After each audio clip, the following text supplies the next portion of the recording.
Actually हा जो बनवून दिलेला आहे आपल्याला तो 80 मार्क्सचा क्वेश्चन आहे, 80 मार्क्सचा क्वेश्चन पेपर आहे. तर ठीक आहे, आपण सॉल्व्ह करू. स्क्रीनवर दिसते तुम्हाला? येस मॅम दिसते. आता इथे बघा, आपण पहिले जे तुम्हाला आहेत ते MCQs आहेत, है ना? MCQs दिसत आहेत. ठीक आहे, आता एक एक आपण आन्सर बघूया, एक एक क्वेश्चन. तुम्ही मला सांगा कसं तुम्ही ते सॉल्व्ह करणार आहे. पहिला क्वेश्चन दिसतोय बघा. To draw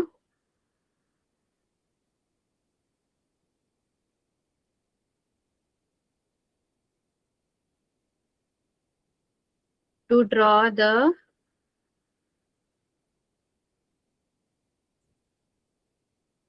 graph of 4x plus 5y is equal to 19. त्याच्यामध्ये मला ना find y when x is equal to 1 हे कसं सॉल्व्ह करायचं आपण? Find y when x is equal to 1. आपल्याकडे जेव्हा एखादं इक्वेशन असतं तेव्हा आपल्याला जर कोणताही एक व्हेरिएबलची व्हॅल्यू दिली आणि दुसऱ्या व्हेरिएबलची फाइंड आउट करायची, तर त्या इक्वेशन मध्ये ती व्हॅल्यू पुट डाऊन करायची आणि दुसरा जो व्हेरिएबल असतो त्याची व्हॅल्यू फाइंड आउट करायची. म्हणजे इथे 4x plus 5y आहे ना, इज इक्वल टू 19 हे इक्वेशन आहे आणि आपल्याला x इज इक्वल टू 1 दिलेला आहे आणि y फाइंड आउट करायचंय. मग काय करायचं इथे सांगाल का कोणी काय करायचं?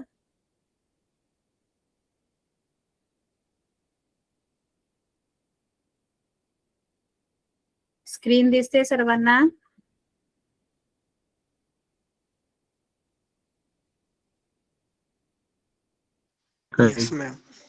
कसं सॉल्व्ह करायचं हे आपण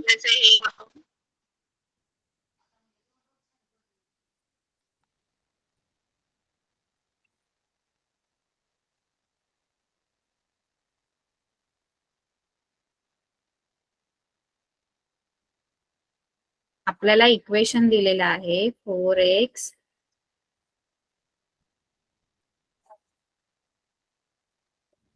आपल्याला दिलंय की एक ग्राफ जर आपल्याला ड्रॉ करायचा या इक्वेशनचा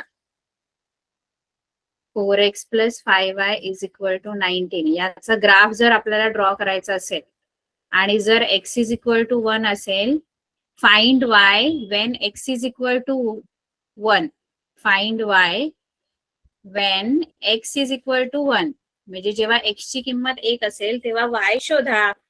मग जर हे इक्वेशन आहे तर या इक्वेशनचा ग्राफ काढताना आपण बघा, जेव्हा ग्राफ काढतो, जेव्हा आलेख काढतो, एखाद्या समीकरणाचा आलेख जेव्हा काढला जातो तेव्हा त्या आलेखामध्ये आपण काय करतो, एका चलाची किंमत आपण आपल्या मनाची ठेवतो आणि दुसऱ्या चलाची किंमत शोधतो. मग इथे x ची किंमत दिलेली आहे आपल्याला आणि y ची शोधायची आहे. मग x च्या जागेवर ती किंमत टाकायची. x च्या जागेवर किती किंमत टाकणार आपण?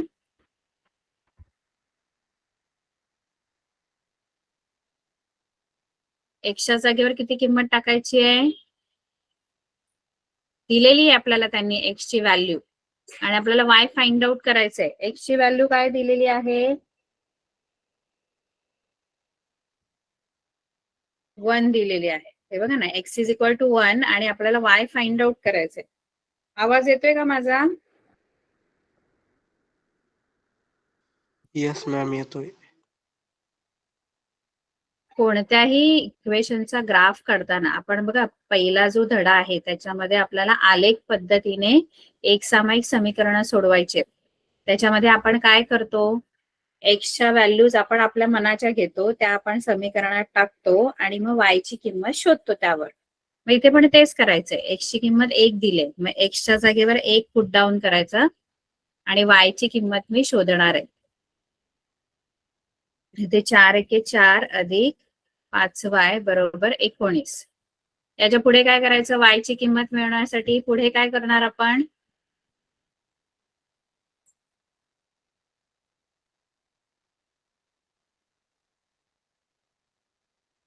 y ची किंमत शोधायची तर आपण काय करायचं, जे जे y बरोबर आहे वाय कोणत्या बाजूला आहे सांगा, बरोबर चिन्हाच्या उजवीकडे की डावीकडे आहे वाय?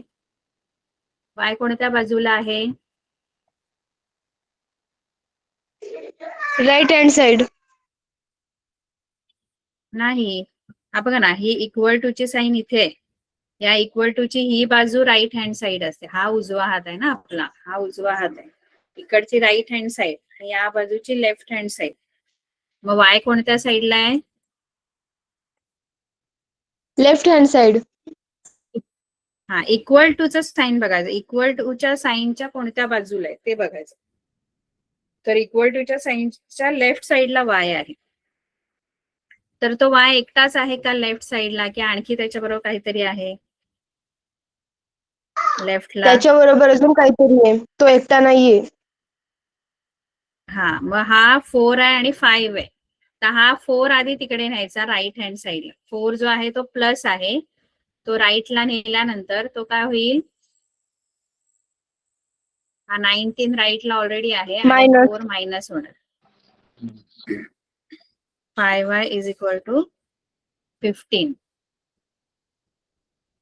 आणि 5 जो आहे तो इकडे जाऊन डिवाइड होणार. इथे मल्टिप्लाय आहे, इकडे येऊन डिव्हिजन होतं. मग y ची व्हॅल्यू किती आली? इथे 3 आली. ठीक आहे. y is equal to 3. हा, तर इथे आपण करेक्ट ऑप्शन हे पटापट सोडवायचं, एक एक मार्काला आहे. हे कोणतं ऑप्शन बरोबर आहे याच्यामध्ये?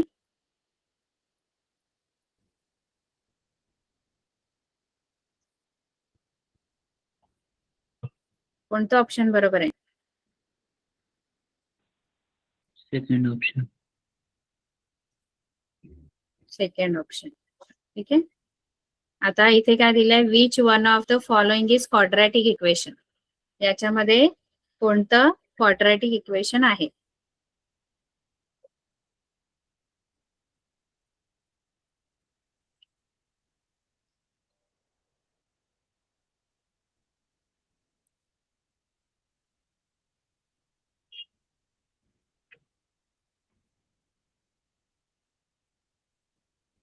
क्वाड्रॅटिक, याच्यातलं क्वाड्रॅटिक इक्वेशन कोणतं आहे ते आपल्याला विचारलेलं.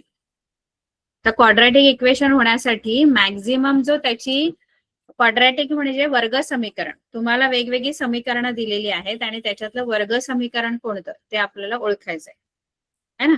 तर तुम्हाला कोणते कोणते इक्वेशन दिलेत ते आपण बघूया आणि त्याच्यातलं वर्ग समीकरण कोणतं आहे ते आपल्याला ओळखायचं. पहिलं जे आपल्याला समीकरण दिले, पटापट बघून एक अंदाज जर आपण घेतला तर आपल्याला लगेच कळतं. असं समीकरण, पहिलं समीकरण मी लिहिते.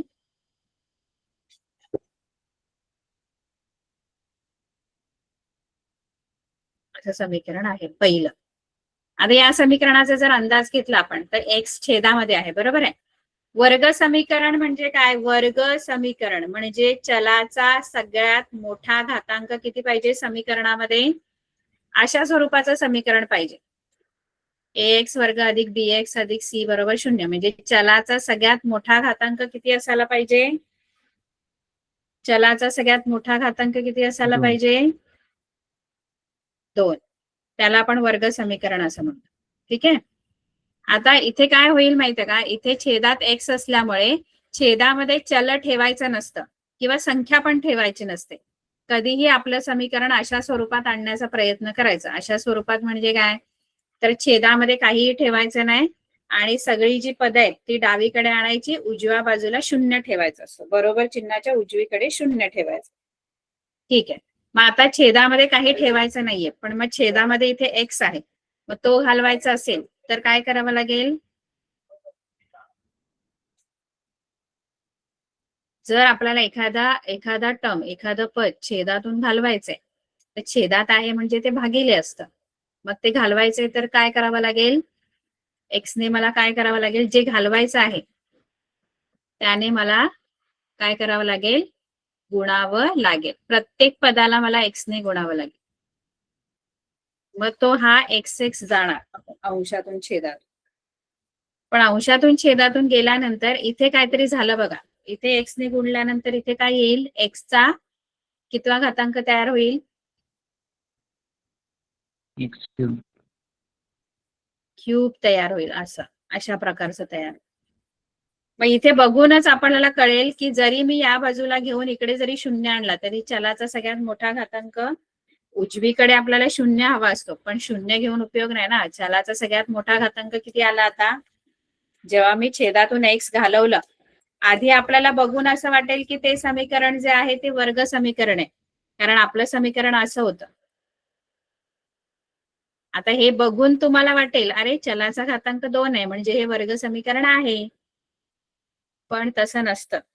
आधी आपण छेदातले सगळे पद आधी काढून टाकायचे आणि मग चेक करायचं असतं की आपलं समीकरण वर्ग समीकरण आहे की नाही. मग हे वर्ग समीकरण असणार आहे का,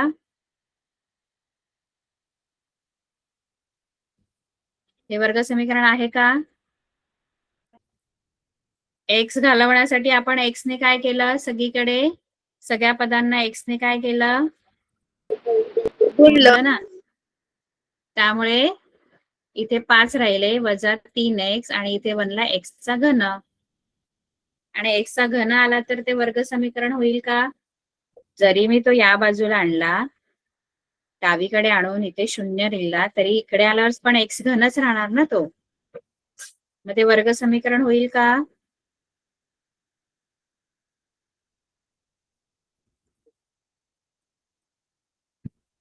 आहे की नाही वर्ग समीकरण. पहिलं समीकरण वर्ग समीकरण आहे का, क्वाड्रॅटिक इक्वेशन आहे.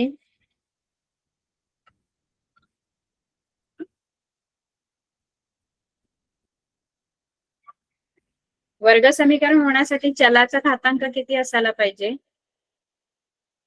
वर्ग समीकरण होण्यासाठी.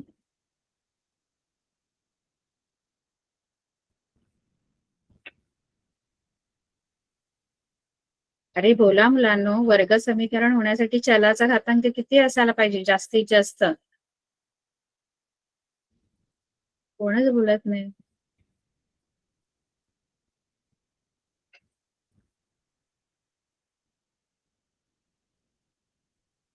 अशा स्वरूपात असतं ना वर्ग समीकरण. इथे ए बी सी या ठिकाणी संख्या असतात. चल एक्स आहे, एक्सचा सगळ्यात मोठा घातांक किती आहे याच्यामध्ये वर्ग समीकरणामध्ये, किती दिसतोय चलाचा सगळ्यात मोठा घातांक. 2. मग पहिलं समीकरण वर्ग समीकरण होईल का असा प्रश्न विचारला मी. आहे का पहिलं समीकरण वर्ग समीकरण. हे बघा ना, सोडवल्यानंतर जेव्हा आपण एक्स घालू, जनरल फॉर्म नाही, वर्ग समीकरण होईल का हे समीकरण. 5 हे तर जनरल फॉर्म मी लिहिलंय, पण हे जे आहे मॅम हे वर्ग क्वाड्रॅटिक वर्ग इक्वेशन आहे का. समीकरण म्हणजे काय. मॅम हे वर्ग क्वाड्रॅटिक समीकरण इक्वेशन. नाही. येस मॅम क्वाड्रॅटिक वर्ग इक्वेशन आहे. समीकरण आहे हे क्वाड्रॅटिक इक्वेशन. येस मॅम आहे. बघा मॅम कोणतं. जेव्हा आपण नाही नाही. हे असं. नो मॅम नाहीये ते. मॅम वर्ग समीकरण म्हणजे वर्ग, तेच. त्याचा वर्ग असतो सहगुणकाचा, कारण ह्याचा घन आहे त्यामुळे हे वर्ग समीकरण नाही. मॅम क्वाड्रॅटिक इक्वेशन चलाचा मध्ये ना त्याची जी घातांक. पॉवर असते ती स्क्वेअर असते, पण याची पॉवर क्यूब आहे त्यामुळे हे क्वाड्रॅटिक इक्वेशन नाहीये. मग याच्यामध्ये तुमचं कोणतं ऑप्शन बरोबर असणार, याच्यामध्ये कोणतं क्वाड्रॅटिक इक्वेशन आहे, ऑप्शन कुठलं करेक्ट आहे. ऑप्शन सेकंड वाला फर्स्ट. क्वेश्चन. आपल्याला क्वेश्चन फर्स्ट वाला तर नाहीये ना क्वाड्रॅटिक इक्वेशन, तेच तर आपण सॉल्व्ह केलं. तोच तर नाहीये क्वाड्रॅटिक इक्वेशन. हे सॉल्व्ह करा, मी तेच सांगते. तुम्ही बघून तुम्हाला असं वाटेल की हे क्वाड्रॅटिक इक्वेशन आहे, पण तसं नसतं. कारण छेदामध्ये एक्स आहे तो घालवायचा आधी आणि मग बघायचं. मॅम छेदामध्ये जर ऑप्शन बी काही हा संख्या क्वाड्रॅटिक किंवा इक्वेशन चल आहे. असेल. Yes option ma'am. मॅम कारण इक्वेशन. ते सॉल्व केल्यावर ना तो एक्स स्क्वेअर होईल, हा एक्स स्क्वेअर प्लस 5 मायनस 2 असं येईल. ऑप्शन बी हे क्वाड्रॅटिक इक्वेशन आहे. बरोबर आहे, क्वाड्रॅटिक. तेच विचारते मगापासून, तुम्ही कोण आन्सरच करत नाही मला. आन्सर करा पटापट, आपला पूर्ण पेपर झाला पाहिजे. पुढे फॉर एन एपी. मॅम हे पेपर तुम्ही काढलाय का? तुम्हाला पाठवलाय ना ग्रुपवर? मॅम ऑप्शन बी. मॅम आम्हाला दुसरा आलाय, हा नाहीये तो. हा नाहीये 1 चा. मॅम हा तिसरा प्रश्न मॅम आमच्या आम्हाला पार्ट 2 चा.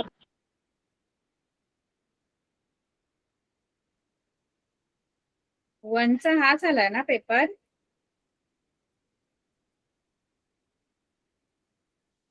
पार्ट 2 1 चा वन. दिलाय मॅम आम्हाला पेपर. नाही काल 1 चा पाठवला ना तुम्हाला, सकाळी 1 चा पाठवला नाही का? मॅम मॅथ 1 चा पाठवलाय, पण तो दुसरा आहे, हा दुसरा आहे.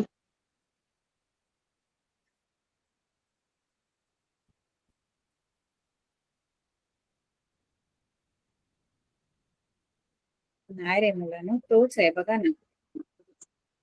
तो मी हा वर्ड मध्ये टाकलाय. हा तुम्हाला जो दिलाय तो त्यांनी डायरेक्ट माझ्या चॅट जीपीटी मधून कॉपी केलेला आहे. हा सेम पेपर आहे तोच, जो मी वर्ड मध्ये आणलेला आहे, वर्ड मध्ये डाउनलोड केला.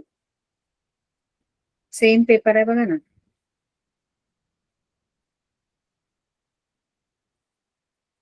तुमचा कसा आहे पेपर? हाच आहे ना, यू कॅटपोल्ट लिहिल्यावरती. त्यानंतर 80 मार्क्सचा पेपर आहे ना?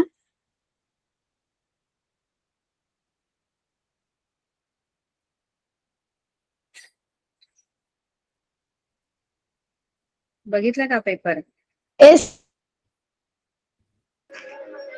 बघितला हा मॅम. सेम आहे ना?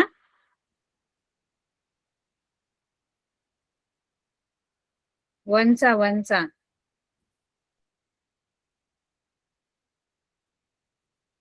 सेम आहे का? की वेगळं आहे?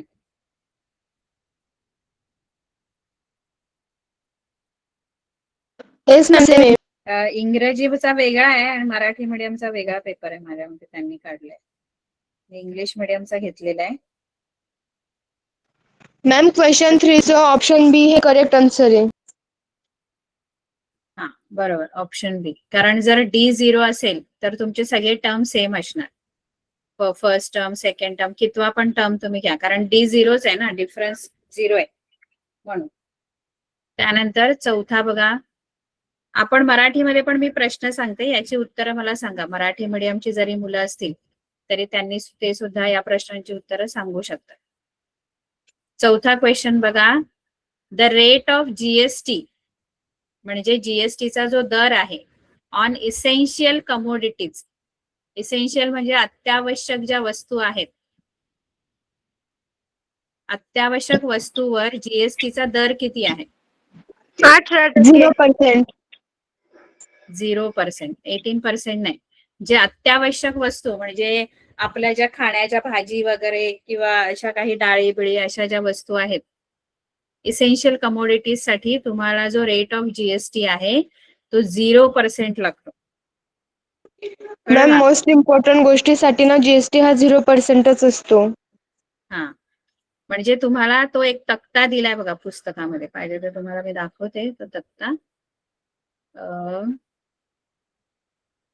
ज्या इसेन्शियल आहेत, इसेन्शियल म्हणजे अत्यावश्यक गोष्टी ज्या आहेत त्यांच्यासाठी तुम्हाला, आणि ज्या लक्झरियस गोष्टी आहेत जसं विमानाचा प्रवास आहे, थिएटर आहे, है ना, त्यानंतर तुमचं एरोप्लेन आहे, तिकीट आहे, त्याच्यावर जो जीएसटी आहे तो सगळ्यात हायएस्ट जीएसटी आहे. कळलं का? Yes ma'am. जीएसटीचा अभ्यास, हा, तर जीएसटीचा जो रेट आहे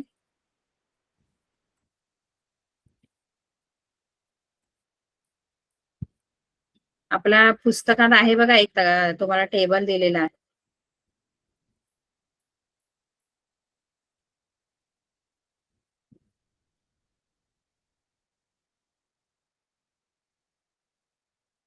कोणतं, कितवा लेसन आहे आपला जीएसटीचा? तिसरा का चौथा? चौथा.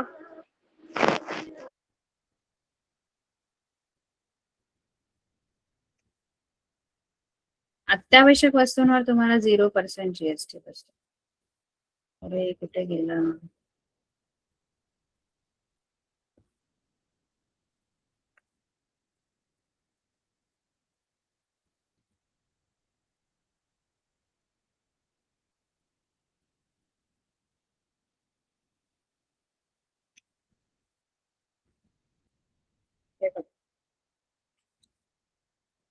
ज्या इसेन्शियल कमोडिटीज आहेत, जसं अत्यावश्यक गोष्टी आहेत, फूड ग्रेन, धान्य, फ्रुट्स, व्हेजिटेबल्स, मिल्क, सॉल्ट, मातीची भांडी, है ना, ह्याच्यावर 0% तुम्हाला जीएसटी बसतो.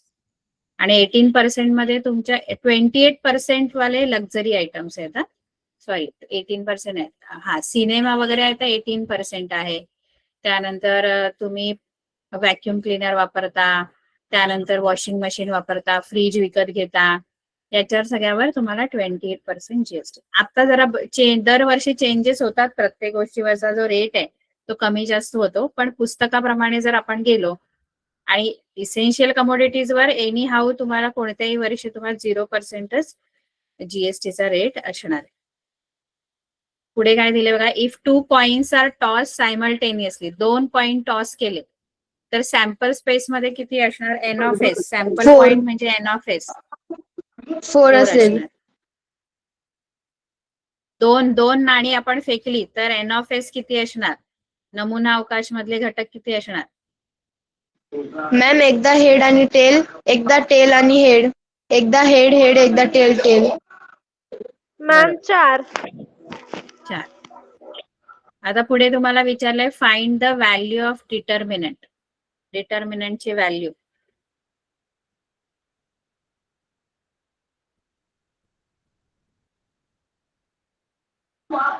वन.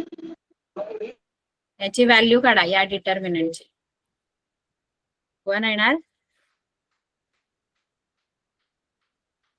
बरोबर, 1 येते ना. डिटर्मिनंटची व्हॅल्यू काढता 5 इंटू -4 ma'am. -3 इंटू -7. हे -20 येईल, हे मायनस आणि हे -21. मायनस मायनस प्लस होईल, -20 + 21 म्हणजे 1 येणार.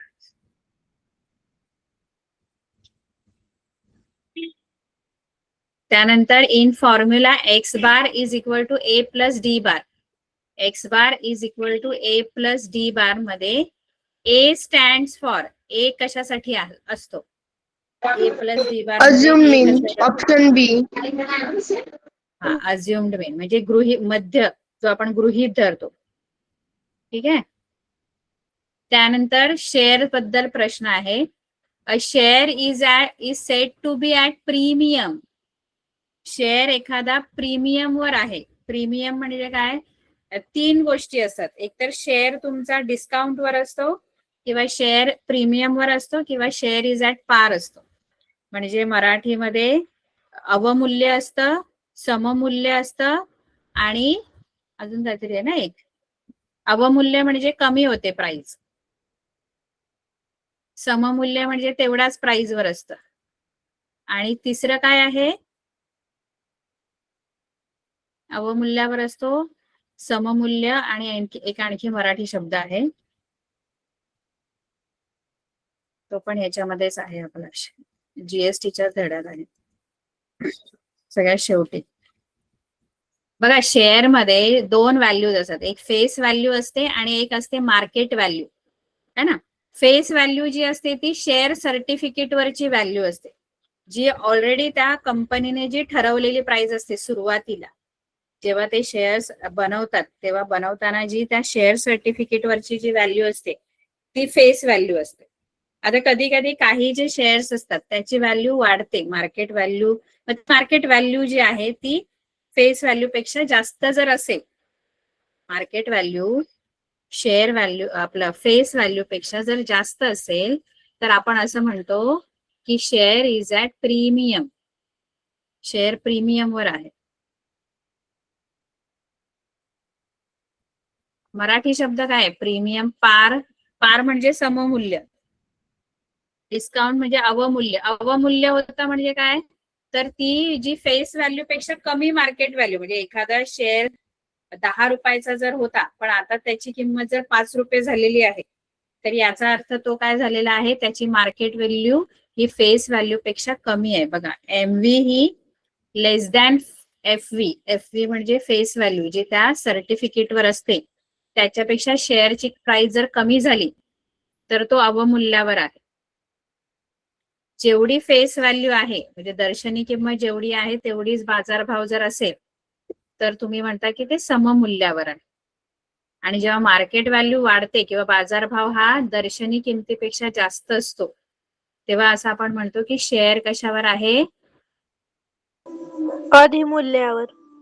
अधिमूल्य. तो शब्द मला आठवत नाही. अधिमूल्य, सममूल्य आणि अवमूल्य. मग जर प्रीमियमवर आहे, प्रीमियम म्हणजे अधिमूल्यावर जर आहे शेअर, तर याच्यामधलं काय ट्रू आहे? जर एखादा शेअर अधिमूल्यावर आहे तर याच्यामध्ये कोणतं ऑप्शन बरोबर आहे? पहिला. पहिला. बरोबर. मार्केट व्हॅल्यू म्हणजे बाजारभाव हा दर्शनी किमतीपेक्षा जास्त होणार. कळलं का? तेव्हा तो अधिमूल्यावर असतो कोणताही शेअर. त्यानंतर द मॅम, हे सम ऑफ फर्स्ट. नवगणित काय? परीक्षेमध्ये पडलं होतं, सराव परीक्षेमध्ये. हे का? सम ऑफ फर्स्ट हा. 30 नॅचरल नंबर्स. कसं सोडवणार ते? पहिल्या 30 नैसर्गिक संख्यांची बेरीज.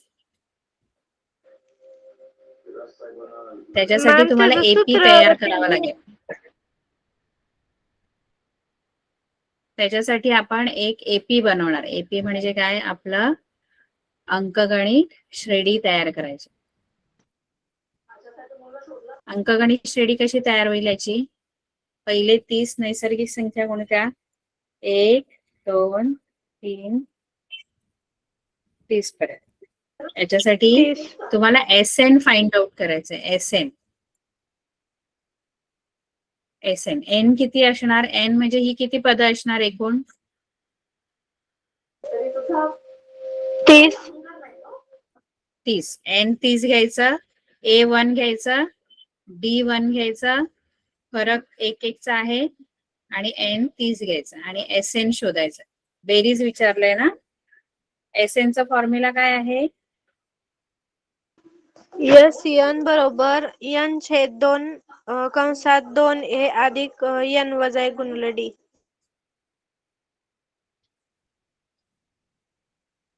किंवा एसएनचं एक आणखी पण एक सूत्र आहे ते पण तुम्ही, किंवा हे बेसिक सूत्र आहे ते लावलं तरी चालेल. ठीक आहे, काही हरकत नाही.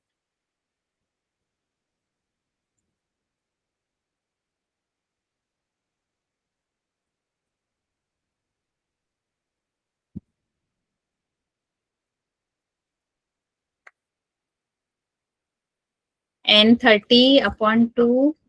ए तुमचा 1 आहे. 2 × 1 प्लस एन परत 30 - 1 इंटू डी पण 1 आहे. 30/2 किती येणार? 30/2 15 येणार. 2 ने भाग जातोय. त्यानंतर कंसामध्ये 2 अधिक 30 वजा 1 किती? 30 वजा 1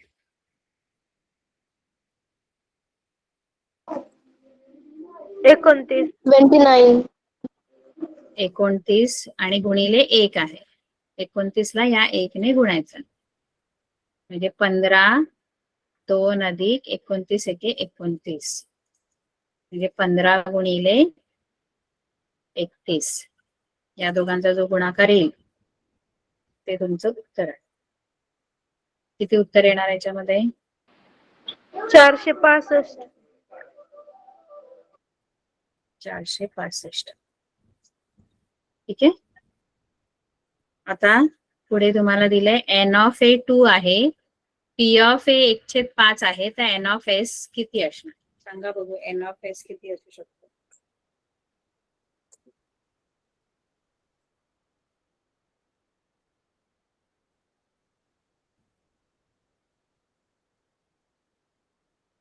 फॉर्म्युला वापरायचा P(a) चा.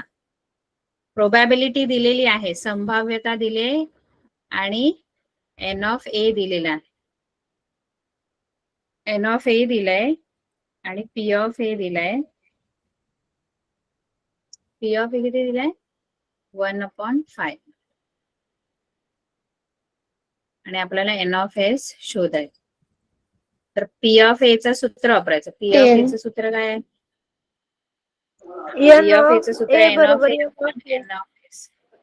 हे N of आता A. N of S पाहिजे तर N of S इकडे न्या.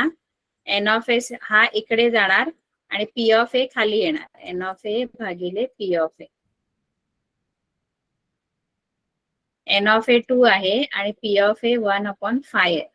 हा फाय जो आहे हे डिव्हिजन आहे ना, हे डिव्हिजन हे इनव्हर्स मल्टिप्लिकेशन असतं. मग या डिव्हिजनला मल्टिप्लाय केलं तर हा खालचा नंबर काय होतो? भागाकार हा व्यस्त 5/6. गुणाकार असतो. 5/1.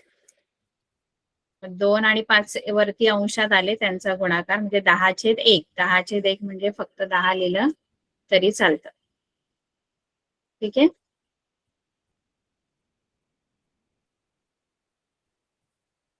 इथे तुमचं 10व्याचं ऑप्शन आहे 10. आता पुढचे जे क्वेश्चन आहे ते पण 1-1 मार्क्सचेच आहेत, तुम्हाला दिलेले आहेत. 1 वर्ड मधले किंवा 1 स्टेप मधलेच आन्सर आहे. पटापट सांगा आता मला. Write the general form of quadratic equation. वर्ग समीकरणाचं तुम्हाला सामान्य रूप लिहायचंय. वर्ग समीकरणाचं जनरल फॉर्म लिहायचंय. काय आहे? AX चा वर्ग अधिक BX अधिक C बरोबर 0. बरं. State the formula for nth term of an AP. अंकगणित श्रेणीतील nth टर्म, nव्या पदाचं सूत्र. nवे पद कसं शोधणार? nth टर्मचा फॉर्म्युला. हा, nth टर्म तो tnच असतो ना, nव पद. nth टर्म म्हणजे tn आणि बेरीज असेल सम ऑफ n टर्म तर sn चा फॉर्म्युला लिहायचा. इथे nth टर्म म्हणजे nव्या टर्मचा फॉर्म्युला म्हणजे tn चा फॉर्म्युला. tn चं सूत्र TN काय आहे? बरोबर A अधिक N कंसात A अधिक N वजा 1 गुणिले D. What is the sum of CGST and SGST called? CGST आणि SGST ची सम मिळून काय बनते?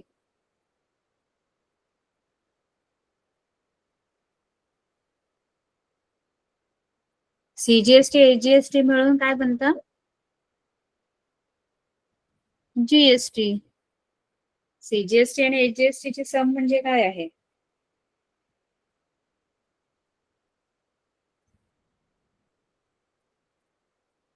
GST ना?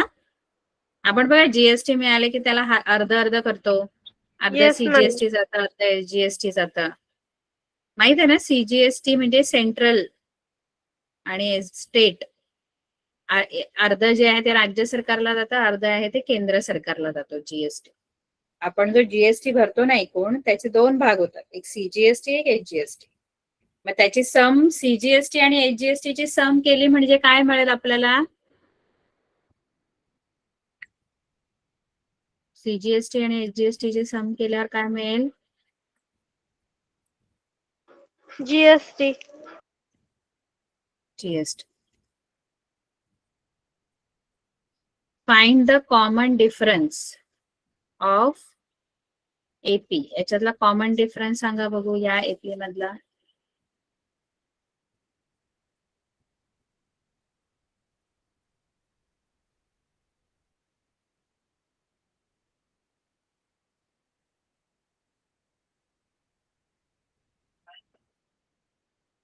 Common difference. कॉमन डिफरन्स कसा काढतो? म्हणजे सामान्य फरक एपी मधला डिफरन्स डी डी डी शोधायचा आहे तुम्हाला या एपी मध्ये. या एपी मध्ये डी काय असणार?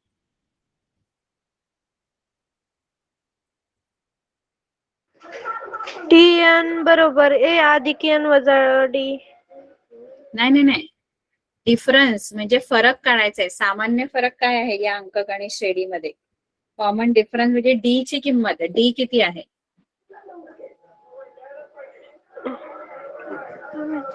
डी कसा शोधतो माहिती आहे तुम्हाला? डी डी साधारण फरक तो सामान्य T1. हा, T2 वजा T1 करा किंवा T3 वजा T2 करा. मग किती येईल याचा कॉमन डिफरन्स?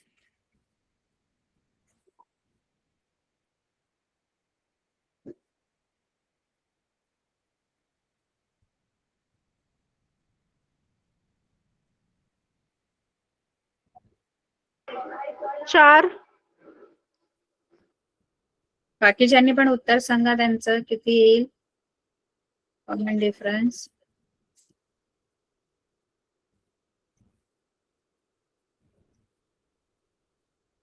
याचा कॉमन डिफरन्स काय येईल? 5 1 -3 -7. डिफरन्स कसा काढतो? T2 - T1. T2 किती आहे? 1 वजा 5. 1 अरे येतं का?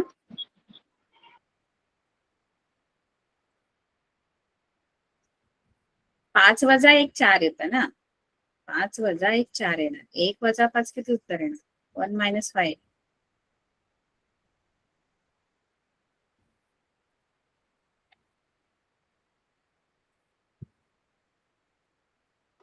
वजा 4. वजा 4 येणार. T2 म्हणजे D जो आहे तो तुमचा -4 येणार. बघा ना, 1 - 5 करा किंवा आता डिफरन्स AP जर आहे तर डिफरन्स कॉन्स्टंटच असणार. डिफरन्स जो आहे तो बदलत नाही. दुसरा जरी तुम्ही T3 - T2 जरी केलं तरी -3 -1 येणार. -3 T3 आहे त्याच्यातून T2 मायनस करायचा म्हणजे -4.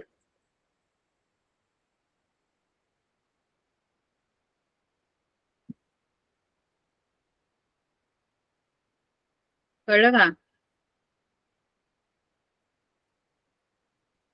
किती येणार difference?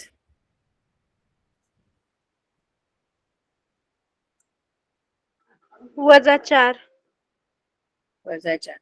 Right the sample space when a die is roll. एक डाय आपण टाकलं की सॅम्पल स्पेस काय येणार? त्याचा सॅम्पल स्पेस काढायचं S.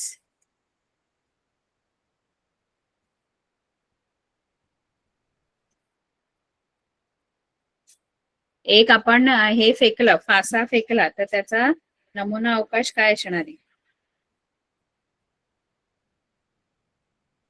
फासा फेकल्यानंतर त्याचा नमुना अवकाश किती असणार आहे?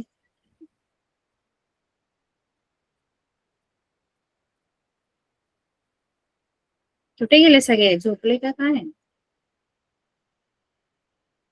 फासा फेकल्यावर नमुना अवकाश काय येणार?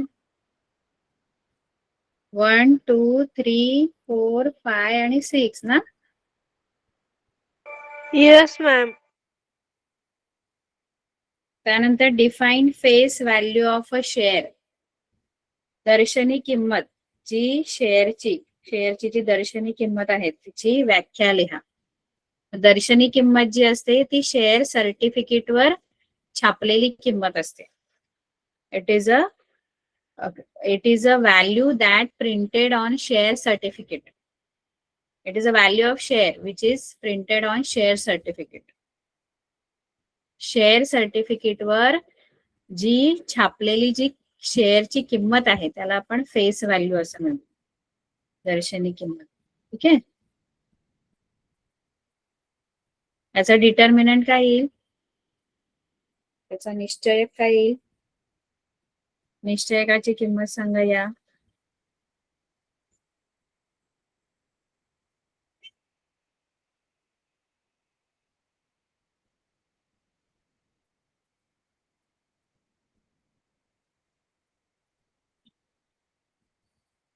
विवेचकाची किंमत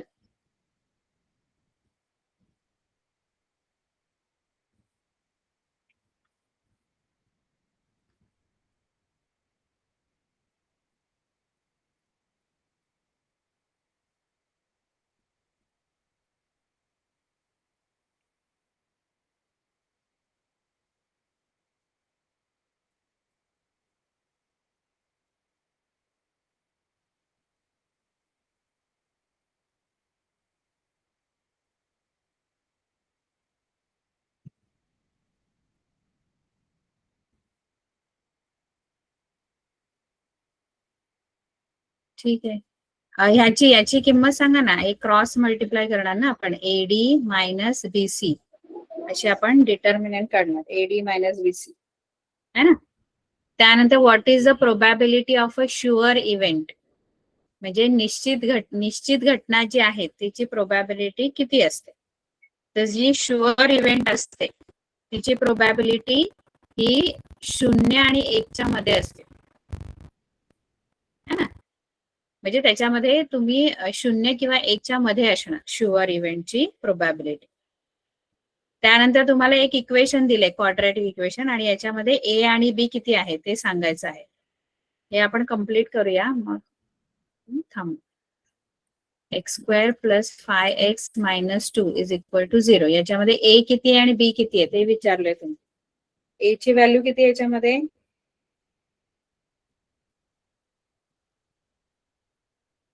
या क्वाड्रॅटिक इक्वेशन मध्ये ए किती आहे आणि बी किती आहे?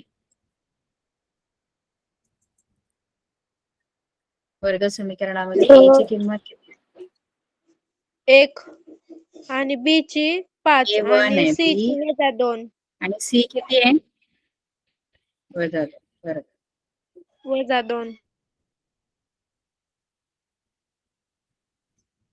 त्यानंतर find class mark of class 20 to 24. Class mark म्हणजे वर्गमध्य. या वर्गाचा वर्गमध्य काढा. 20 ते 24चा वर्गमध्य. क्लास मार्क किती येणार? 48. ना वर्गमध्य कसा काढायचा असतो? वर्गांची बेरीज भागिले 2. हा मग त्याची बेरीज किती? 44/2. 84. 84 कशी? 20 + Sorry. 24 आहे 44 आणि त्याला 2ने भागला म्हणजे 22 तुमचा वर्गमध्य.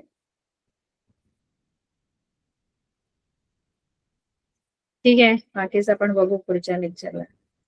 ठीक आहे.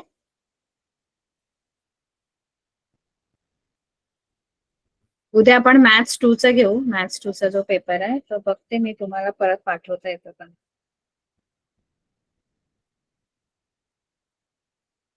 ठीक आहे, चालेल. Bye. Bye ma'am, good night.